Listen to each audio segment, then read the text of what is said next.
Degree of freedom में किसी एक इक्विलिब्रियम सिस्टम के लिए जो पॉसिबल नंबर्स होते हैं उनको डिस्क्राइब करता है। तो देखो, the phase rule describe the possible number at a degree of freedom in A system at equilibrium. System कौन सा होना चाहिए? इक्विलिब्रियम।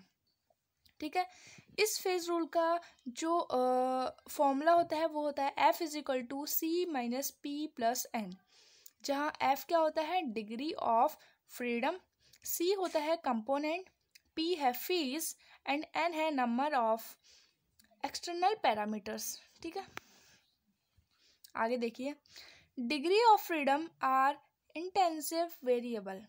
ये क्या होते हैं? एक इंटेंसिव वेरिएबल होते हैं। इसमें कौन कौन से वेरिएबल आते हैं? जैसे कि पी और टी, कंपोनेंट, ट्रांजिशन। ठीक है, that may be specified without changing the number of phases. क्या बोलना चाहता है? ये किसको स्पेसिफाई करता है?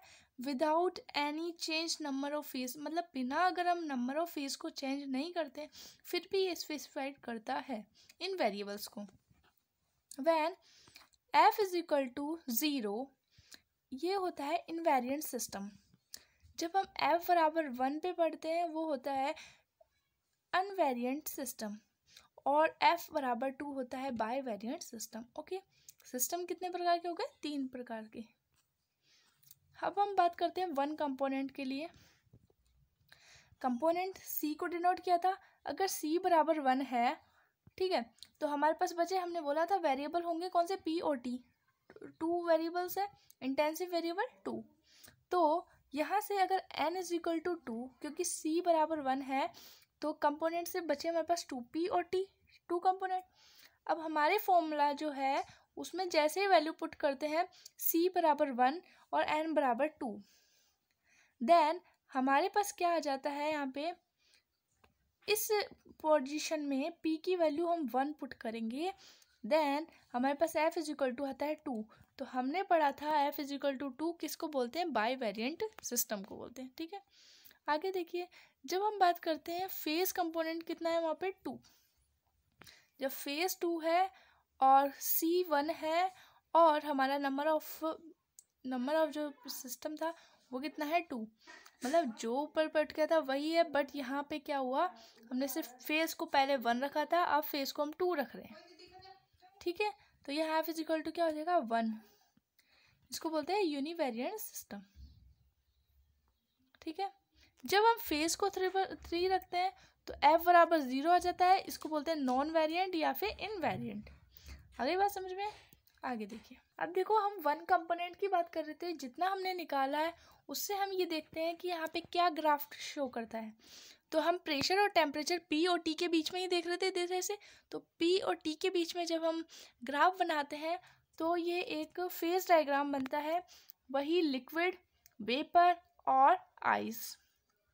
ठीक है, या बोल सकते हैं सॉलिड। ठीक है, तो A B C, जैसे A हमने मान लिया वेपर वाला, C मान लिया हमने लिक्विड, और B मान लिया हमने सॉलिड बोल सकते हैं या लिक्विड आइस बोल सकते हैं। ठीक है, इन तीनों का एक जो ट्रिपल पॉइंट है O, ये क्या है? ट्रिपल पॉइंट है। ठीक है, यहाँ पर ये जो डिनोट कर रहा है वो टेम्परेचर कितना आया अपने? 0.0075 डिग्री सेंटीग्रेड। ओके, आगे देखिए, 4, ये जो OA कर्व है, देखो O से A तक वाला जो कर्व है उसके लिए हम अगर ये फंक्शन यूज करते हैं f वाला, f is equal to c minus P plus 2। तो यहाँ पे कंपोनेंट 1 की बात कर रहे हैं, ऊपर लिखा हुआ है वन कंपोनेंट सिस्टम, तो c बराबर 1 हो जाएगा।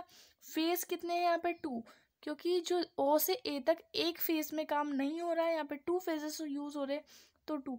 जैसे इसकी वैल्यू 2 रखते हैं और p वैल्यू हमारे पास आई, तो यहाँ से क्या हो जाएगा? f इज इक्वल टू 1, यानी कि क्या हो गया? यहाँ से ये हो गया यूनिवेरिएंट सिस्टम। ओके, आगे देखिए, OA system is called vaporization curve. इसको क्या बोलेंगे यहाँ से? वेपराइजेशन, क्योंकि यहाँ पर O से A तक कौन सा पार्ट है? वेरिएबल वेपर है, तो इसको बोल देंगे vaporization curve. This equilibrium curve will extend up to the critical temperature 374 degrees centigrade. Beyond the critical temperature, equilibrium will disappear, only water vapor will exist. ठीक है, अब बात करते हैं हम किसकी, ओ बी कर्व की, जहाँ है आइस या बोल सकते हैं सॉलिड, यानी कि यहाँ पे क्या होगा, सॉलिडिफिकेशन होगा. ठीक है, तो देखो यहाँ से इसको हम सॉलिडिफिकेशन कर्व बोल सकते हैं या बोलते हैं सब लिमिशन कर्व बोल सकते हैं. यहाँ पे एफ बराबर क्या हो जाएगा, 1 होगा. वही सेम प्रोसेस है. The equilibrium line will extend up to -0 -273 degree centigrade, where no vapor can be present, only ice present.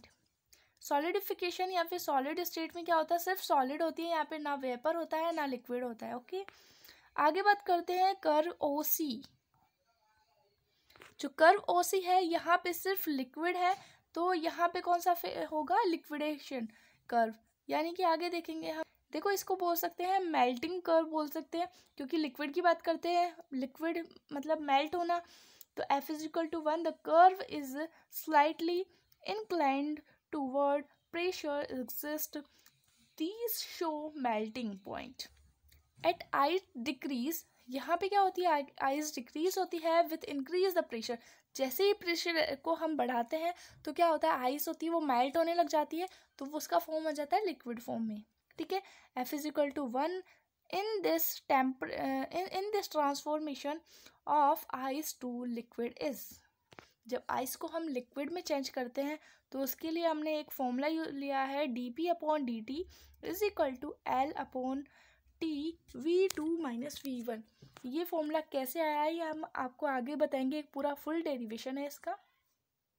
ठीक है, इफ अगर V2 है जो V1 से छोटा है, सो यहाँ क्या हो जाएगा, V2 जब छोटा है V1 से तो ये कैंसिल हो जाएगा, यानी कि V1 बड़ा है. V1 बड़ा होने का मतलब ये होता है कि जो dp/dt है उसकी वैल्यू क्या होगी, नेगेटिव में आएगी, यानी कि प्रेशर बढ़ेगा तो बॉइलिंग पॉइंट घटेगा. ओके, जो ट्रिपल पॉइंट है उसके बारे में कुछ बातें देख लो. At triple point all the 3 phases exist, thus the value at phase in 3. यहाँ पे ट्रिपल पॉइंट पे 3 फेजेस एग्जिस्ट होती है, इसलिए इसकी जो वैल्यू होगी फेज की वो भी कितनी होगी, 3. यानी कि फेज जब 3 होगा तो जब हमारा फॉर्मूला है उसके अकॉर्डिंग इसकी वैल्यू क्या हो जाएगी, F is equal to 0. It means जो ट्रिपल पॉइंट है उस पर जो सिस्टम होगा वो कौन सा होगा, इनवेरिएंट सिस्टम. क्वेश्चन ये भी पूछ सकता है इनवेरिएंट सिस्टम क्या होता है, तो वहाँ हम बता सकते हैं, ट्रिपल पॉइंट का एक एग्जाम्पल दे सकते हैं. It means that 3 phases can exist in equilibrium only at a definite temperature and pressure. The value are 0.0075 degree centigrade and 4.58 microampere respectively. ठीक है, at any area, solid, liquid और vapor, P is equal to 1 and F is equal to 1 - 1 + 1 2 is equal to 2. So in this case system is called bivariant system. इसको क्या बोल देंगे, bivariant system.